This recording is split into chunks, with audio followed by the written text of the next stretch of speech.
Welcome to my YouTube channel, Your Home Teacher. Let's learn English. This is part 1.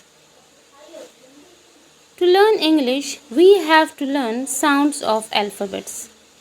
अंग्रेज़ी ज़बान सीखने के लिए 4 चीज़ें जानना बहुत ज़रूरी हैं.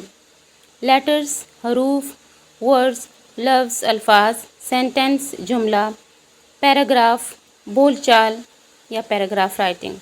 साउंड्स ऑफ अल्फ़ाबेट्स, हुरूफ की आवाज़ें. सबसे पहले हुरूफ की आवाज़ें जानना बहुत ज़रूरी है. अंग्रेज़ी तलफ़्फ़ुज़ सीखने के लिए अल्फ़ाबेट्स की आवाज़ों की पहचान एक इंतहाई लाज़मी अमल है.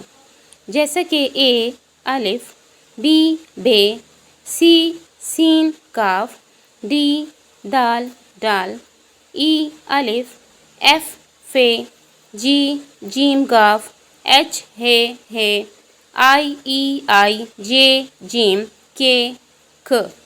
हर हर्फ की मुख्तलिफ आवाज़ होती है. बाज़ जगह ये आवाज़ें चेंज भी होती हैं.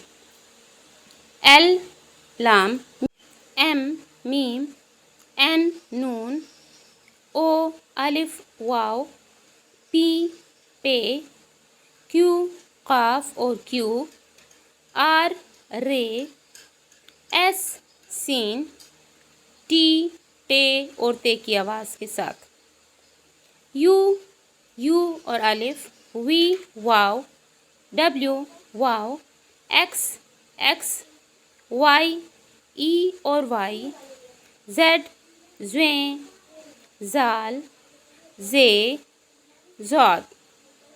ये जेड इन चारों के लिए इस्तेमाल होता है. यकीनन आपको हमारी ये वीडियो पसंद आई होगी. Thanks for watching.